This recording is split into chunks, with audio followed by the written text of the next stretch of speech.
Chers amis, mes chers frères et sœurs, recevez mes salutations fraternelles.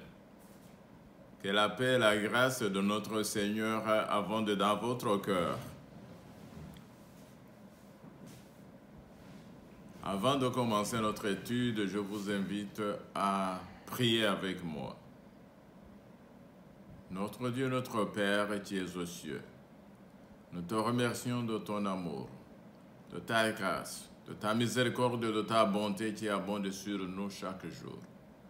Nous te remercions, Seigneur, de ta parole qui est la vérité, qui nous sanctifie.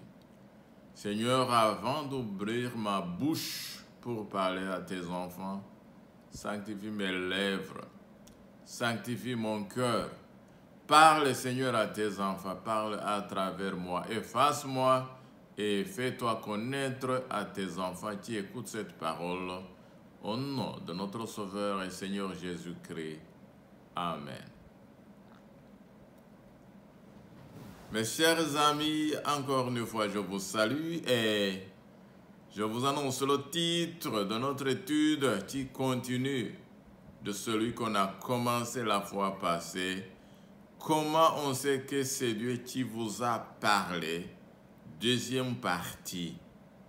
Comment on sait, comment on saura que c'est Dieu qui vous a parlé? Dans la première partie, nous avons vu que dans le monde, il y a plein de prophètes qui prétendent nous parler de la part de Dieu. Il y a plein, et ce n'est pas un phénomène nouveau. Nous avons vu que même dans les temps d'ancien Israël, dans les temps des rois, il y avait beaucoup de prophètes.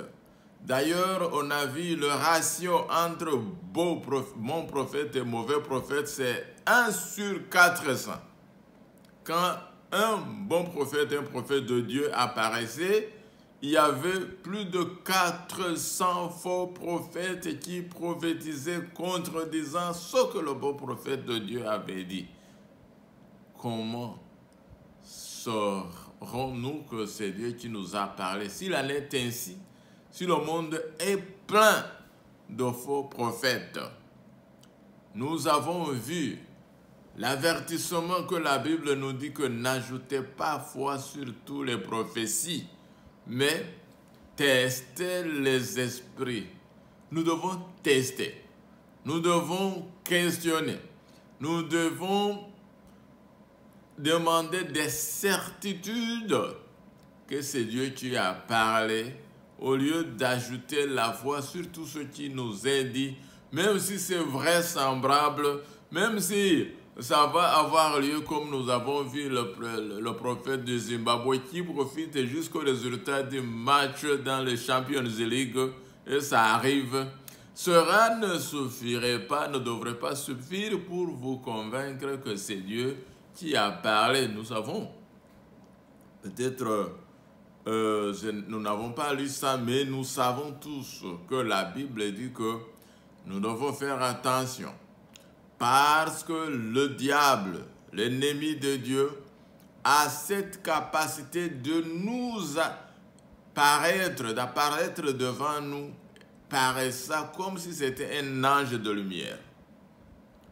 Et s'il peut paraître comme un ange de lumière, et la Bible nous avertit qu'il séduira beaucoup, jusqu'à aller même tenter même les élus. Savez-vous que quand Jésus a été tenté par le diable, il ne l'a pas reconnu d'emblée comme le tentateur, comme le méchant, comme l'adversaire de Dieu.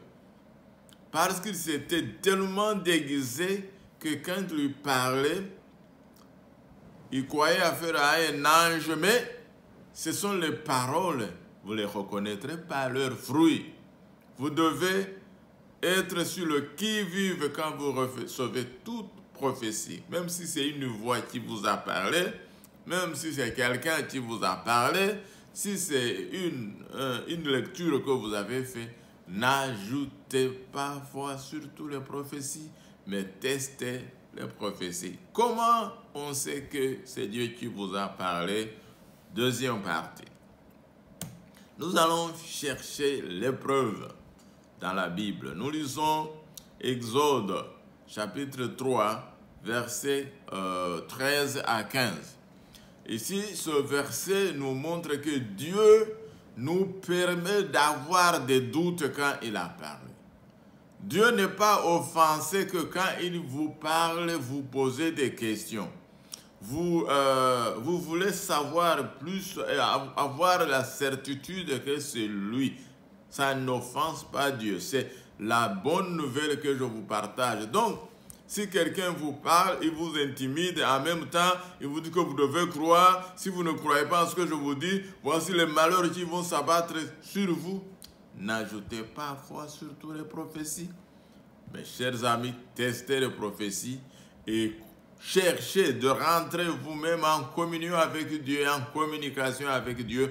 Notre Dieu est communicateur et il veut communier et communiquer avec nous. Ça le plaît, ça ne l'agace pas, ça ne le force pas que nous lui posons des questions. Nous lisons Exode 3, versets 13 à 15 pour comprendre comment Moïse a questionné Dieu.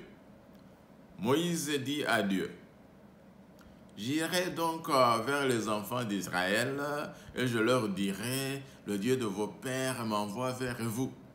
Mais s'ils me demandent quel est son nom, que leur répondrai-je?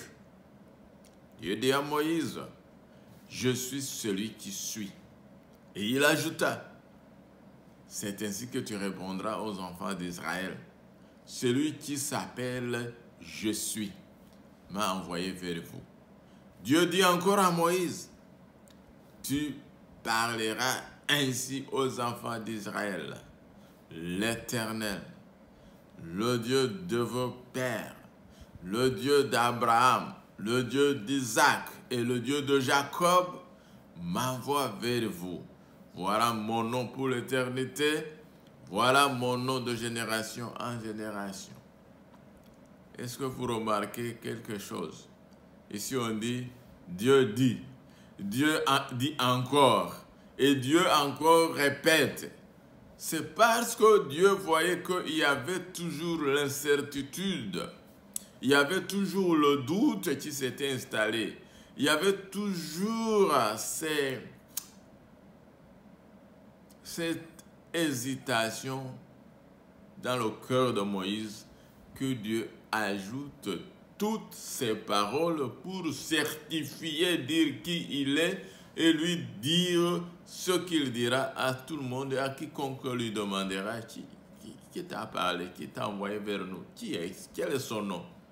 Mes chers amis, Moïse ne s'est pas adressé à Dieu, lui demandant de se révéler, de se manifester une seule fois. Mais plusieurs fois, il le faisait. En Exode 33, versets 12 à 17, nous lisons encore une conversation, la fameuse conversation entre Dieu et Moïse après le crime, après le péché d'Israël, après le veau d'or. Moïse dit à l'Éternel, voici tu me dis, fais monter ce peuple, et tu ne me fais pas connaître qui tu enverras avec moi. Cependant, tu as dit, je te connais par ton nom, et tu as trouvé grâce à mes yeux. Maintenant, si j'ai trouvé grâce à tes yeux, fais-moi connaître tes voies, alors je te connaîtrai, et je trouverai encore grâce à tes yeux. Considère que cette nation est ton peuple. L'Éternel répondit, je marcherai moi-même avec toi et je te donnerai du repos. Moïse lui dit, si tu ne marches pas pas toi-même avec nous, ne nous fais point partir d'ici. Comment sera-t-il donc certain que j'ai trouvé grâce à tes yeux, moi et ton peuple? Ne sera-ce pas quand tu marcheras avec nous et quand nous serons distingués, moi et ton peuple, de tous les peuples qui sont sur la face de la terre. L'Éternel dit à Moïse, je ferai ce que tu me demandes, car tu as trouvé grâce à mes yeux, et je te connais par ton nom. Mes chers amis, si Dieu vous connaît, si vous avez trouvé grâce à Dieu, si Dieu veut vous envoyer, si Dieu vous a envoyé un message, c'est parce que vous avez trouvé grâce devant lui. C'est parce que Dieu vous considère, c'est parce que Dieu te connaît par ton nom. Il dit, voici, je te connais par ton nom. J'ai marqué, gravé ton nom dans la paume de ma main. Et Dieu ne sera pas offensé que tu lui auras demandé un signe ou bien de se révéler, de se manifester à toi d'une façon ou d'une autre. Si vous savez, dans cette conversation, c'est parti tellement loin qu'à un certain moment, Moïse a dit je veux voir ta face. Et c'était un point où on dirait que Moïse avait traversé la ligne rouge. Parce que Dieu a des lignes rouges, bien sûr, quand on lui demande des choses, il y a des lignes rouges. Même quand vous traversez la ligne rouge en lui demandant une faveur, Dieu ne s'irrite pas contre vous. Mais Dieu va dire, oh, ce que tu as demandé, c'est peut-être trop, mais je vais faire quelque chose. Et c'est ce que Dieu a fait. Il dit, oh, je vais faire un arrangement. Tellement tu verras pas ma face, mais peut-être tu verras mon derrière, mon dos. Et je ferai passer toute ma bonté devant toi. Je me ferai connaître par mon nom devant toi. J'aurai pardon, j'aurai miséricorde. Et Dieu encore a donné. Dieu se plaît à donner. Il est un riche, il a un trésor infini. Et il aime qu'on lui demande de donner des bonnes choses de son trésor qui est plein de bonnes choses, mes chers amis. N'hésitons pas devant Dieu. Nous allons voir un autre exemple de Gédéon. Gédéon n'était pas un prophète, Gédéon était un fermier, un cultivateur qui d'un coup rencontre à Dieu, avec Dieu. Et quand il rencontre avec Dieu, quand Dieu veut lui envoyer, Gédéon ne se précipite pas pour aller. Comme je dis la fois passée, ce qui agace Dieu, ce qui peut contrarier Dieu, ce n'est pas parce que vous avez demandé de le connaître, de le savoir, d'avoir des certitudes que c'est lui qui vous a envoyé. Mais ce qui va offenser Dieu, c'est que vous allez courir et sans avoir compris ce qu'il vous a dit et commencer à communiquer de sa part alors que vous n'avez pas compris. C'est ce que Dieu ne veut pas. Mais sinon, si vous n'avez pas compris, Dieu est là, disponible pour poser toutes les questions et il va répondre à ces questions jusqu'à ce que vous soyez satisfait. Gédéon, Juge 6, verset 17. Gédéon lui dit, si j'ai trouvé grâce à tes yeux, donne-moi un signe pour montrer que c'est toi qui me parles. Donc, ça c'est très important. Même Dieu donne un signe, parce qu'au verset 21, l'ange de l'Éternel avança l'extrémité du bâton qu'il avait à la main et toucha la chair et l'épée s'enlevait. Alors il se leva du rocher un feu qui consuma la chair et l'épée s'enlevait et l'ange de l'Éternel disparut à ses yeux. Vous vous rappelez de ce contexte? Parce que Gédéon a dit, si c'est toi qui m'as parlé, je demande un signe et je te prie, ne quitte pas ici jusqu'à ce que je serai retourné. Il dit, ok, tu fais comme tu veux. Et l'ange de l'Éternel s'est assis sur le rocher et Gédéon a couru vers la maison. Il a fait du pain, il a fait du vin. On ne sait pas si ça a pris 30 minutes, si ça a pris 1 heure, si ça a pris 2 heures. Mais curieusement, quand il est revenu, l'ange était encore là, très patient pour attendre, parce que Dieu veut se révéler à ces gens. Dieu n'est pas pressé. Quand vous voulez le connaître, Dieu fera tout pour se faire connaître à vous, mes chers amis. Ce ne s'est pas arrêté par là. Gédéon a encore demandé notre signe. Chapitre 6 de Juge, chapitre 6, verset 36 à 40. Gédéon dit à Dieu, « Si tu veux délivrer Israël par ma main, comme tu l'as dit, voici je vais mettre une toison de laine dans l'air. Si la toison seule se couvre de rosée et que tout le terrain reste sec, je connaîtrai que tu délivreras Israël par ma main, comme tu l'as dit. » Et il arriva ainsi, le jour suivant, il se levant de bon matin, pressant la toison, et il fit sortir la rosée qui donna de l'eau plein une coupe. Il avait une coupe et il a pressé la toison jusqu'à remplir une coupe. Mais Gédéon n'est pas satisfait. Gédéon dit à Dieu, que ta colère ne s'enflamme plus contre moi. Et je ne parlerai plus que cette fois. Je voudrais seulement faire encore une preuve avec la toison. Que la toison seule reste sèche et que tout le terrain se couvre de rosée. Et Dieu fit ainsi. Cette nuit-là, la toison seule resta sèche et tout le terrain se couvrit de rosée. Qu'est-ce que ce texte veut nous dire?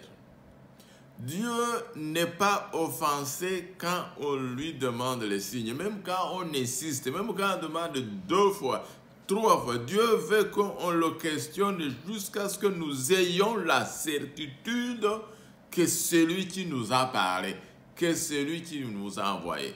Si quelqu'un vient, il vous dit, Dieu m'a envoyé vers toi et voici la parole qu'il m'a dit. Tu es libre de dire, ah, explique-moi, ce Dieu, il t'a parlé comment? Et ce Dieu, il t'a dit que je ferai quoi? Et ce Dieu, comment il t'a apparu? Tu es libre. Et si quelqu'un ne veut pas que tu lui poses des questions, dis-lui simplement, merci pour la communication, je vais attendre le signe de Dieu que c'est Dieu. Tu ne peux pas même exiger de lui expliquer. Tu peux dire, ok, j'ai compris. Et tu dois aller toi-même chercher que ce Dieu puisse se révéler à toi comme Gédéon l'a fait. Comme les anciens, regarde, le roi Ézéchias, lui, est parti à demander des signes.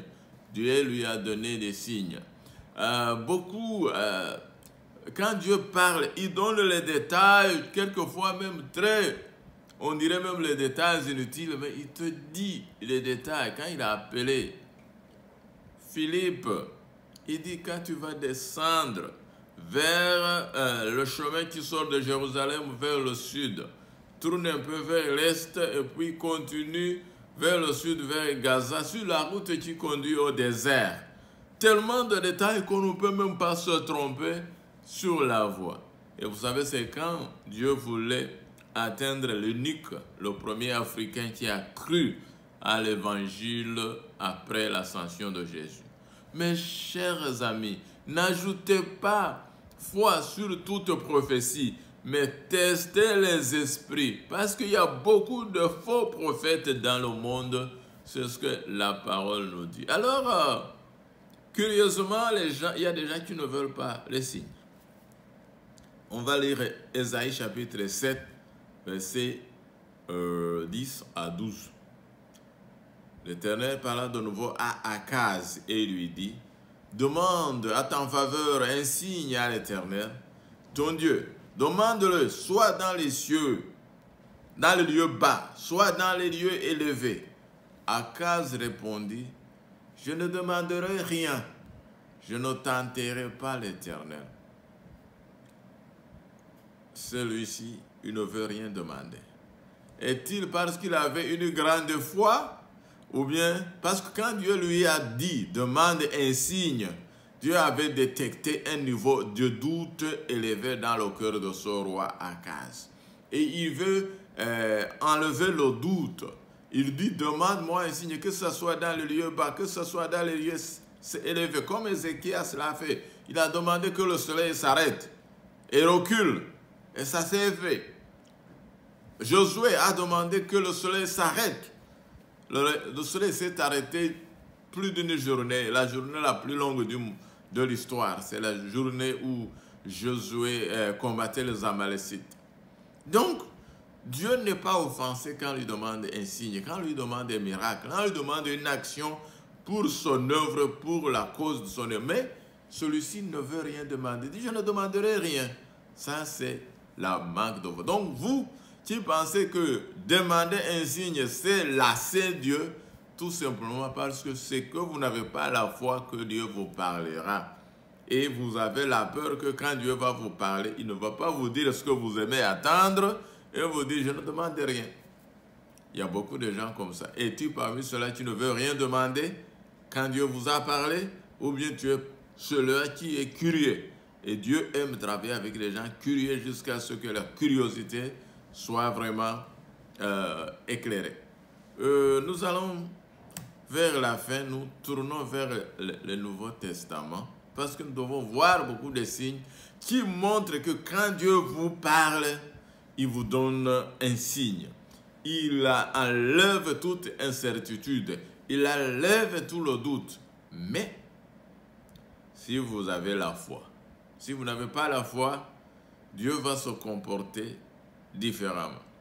Parce qu'à celui qui est droit, Dieu va se montrer avec droiture. Mais à celui qui est tortué, Dieu aussi va venir comme tortué. C'est malheureusement comme ça. Mais tout le temps, les gens ont cherché à savoir plus si c'est Dieu qui a parlé. Et ils ont exigé des évidences. En 1 Corinthiens, chapitre 1, verset 21 jusqu'à 24, nous lisons. Car, puisque le monde, avec la sagesse, n'a point connu Dieu dans la sagesse de Dieu, il a plu à Dieu de sauver les croyants par la folie des prédications. Maintenant, les Juifs demandent des miracles et les Grecs cherchent la sagesse. Nous prêchons Christ crucifié, scandale pour les Juifs et folie pour les païens, mais puissance de Dieu et sagesse de Dieu pour ceux qui sont appelés tant Juifs que Grecs. Donc, chaque nation, chaque peuple, chaque personne est particulier. Il exige les gages, les symboles selon sa particularité. Et Dieu le sait. Il sait que si c'est un juif, il va demander un miracle. Il fait que si c'est un grec, il va demander la philosophie.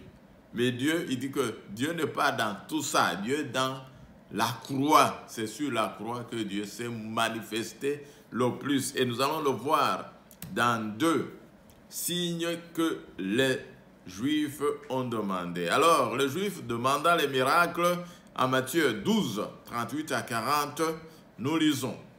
Alors quelques-uns des scribes et des pharisiens prirent la parole et dirent, « Maître, nous voudrions te voir faire un miracle. » Il leur répondit, « Une génération méchante et adultère demande un miracle. Il ne lui sera donné d'autre miracle que celui du prophète Jonas.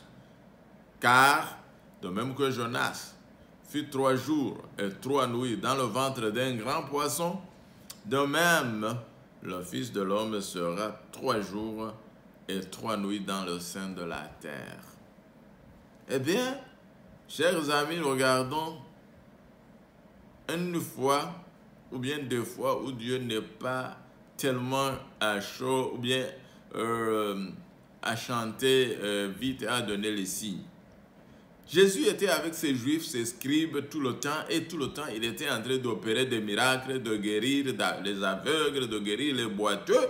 Mais encore, il vient et dit, nous voulons que tu performes un miracle pour nous convaincre que tu es venu de Dieu. Et Jésus dit une parole très importante ici. Une génération méchante et adultère demande un miracle, il ne lui sera donné d'autre miracle que celui du prophète Jonas. Qu'est-ce que ça veut dire?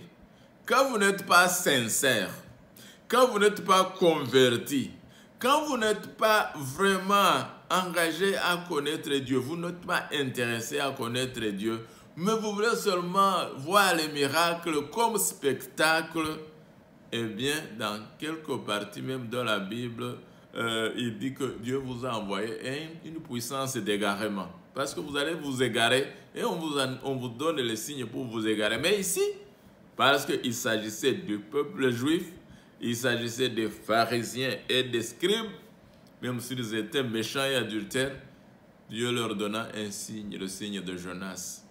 Je ne sais pas si vous savez le signe de Jonas dont Jésus parlait.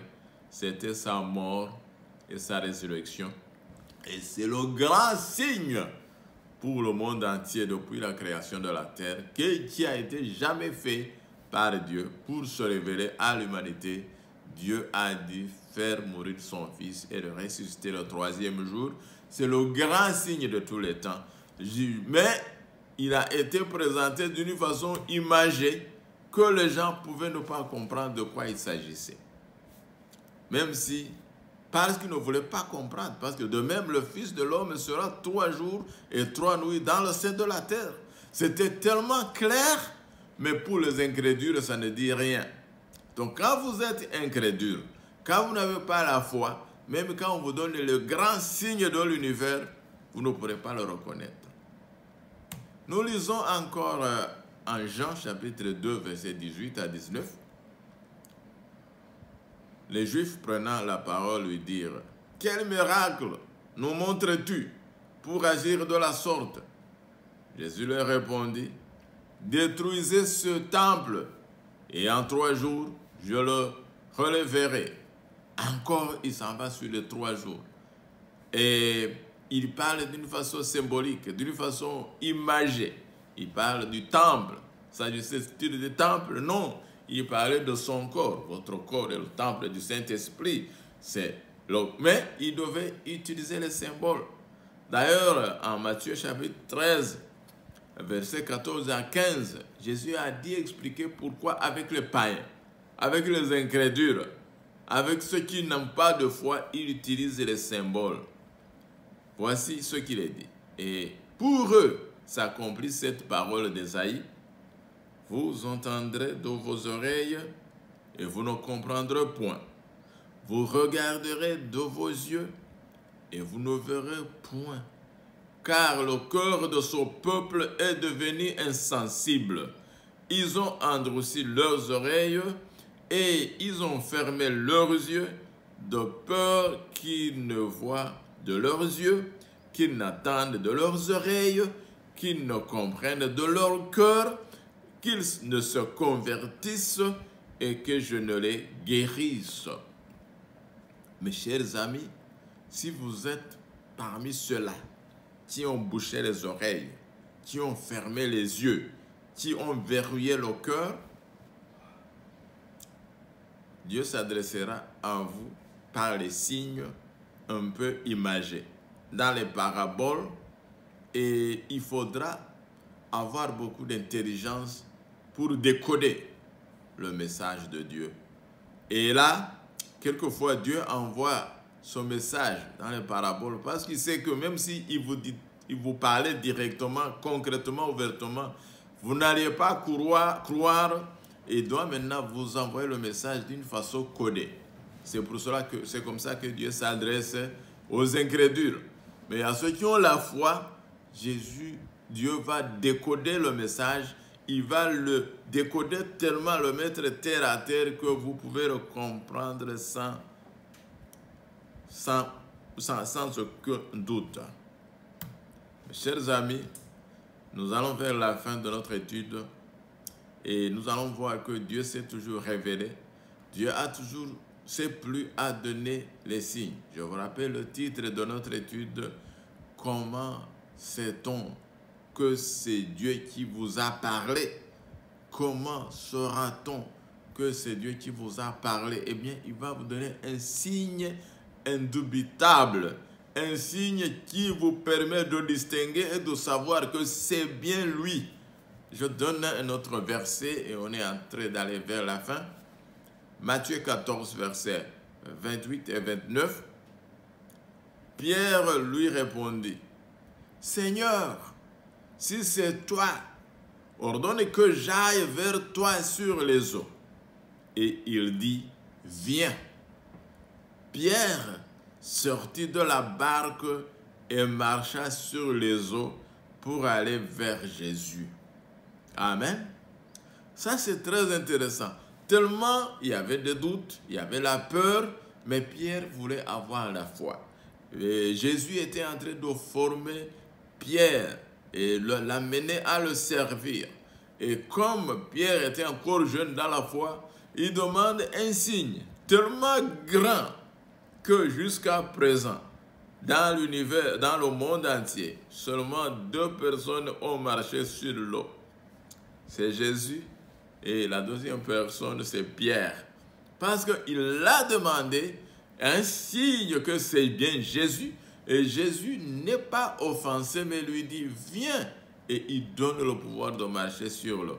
C'est juste pour vous dire, mes frères et sœurs, que Dieu ne va pas vous laisser dans l'obscurité quand il vous parle. Il donne les signes, les évidences, les preuves indubitables que c'est lui qui vous a parlé. Ainsi, je reviens sur la parole du départ, n'ajoutez pas foi sur toutes les prophéties. Ne croyez pas aveuglément parce que quelqu'un vous dit Dieu m'a envoyé vers vous. Allez vous-même vers Dieu et demandez un signe, demandez à Dieu de s'expliquer et Dieu va le faire volontiers comme il s'est expliqué à Moïse. Dieu va s'expliquer, Dieu va essayer de clarifier. Mais si vous êtes méchant, si vous êtes adultère et vous n'êtes pas intéressé à connaître la volonté de Dieu pour marcher dans sa volonté, mais vous voulez tout simplement connaître les miracles comme un spectacle, comme faisaient les Juifs, Dieu va vous envoyer un signe allégorique, un signe imagé, un signe de tout le temps. Si vous voyez ce que Dieu encore a répondu à Akaz, ce roi qui ne voulait pas demander aucun signe. Ok, Dieu a dit maintenant l'Éternel lui-même vous donnera un signe. Une vierge sera enceinte et elle enfantera un fils et on lui donnera le nom d'Emmanuel. Y a-t-il un grand signe dans toute l'histoire de la terre? Le plus grand signe, c'est la venue de Jésus dans le monde. Et quand le roi Akaz a refusé de demander un signe, Dieu a annoncé le plus grand signe de tous les temps, mes chers frères et sœurs. Donc, osez demander. Il y a un prédicateur qui a dit, osez demander plus. Dare to ask more. C'est comment il a intitulé ce livre. Donc, pourquoi nous avons peur, nous avons l'incertitude? Eh bien, le Seigneur, je lis le dernier texte et nous concluons. Amos 3, verset 7, il est dit, « Car le Seigneur, l'Éternel, ne fait rien sans avoir révélé son secret à ses serviteurs, les prophètes. » Mes chers amis, mes chers frères et sœurs, Dieu parle.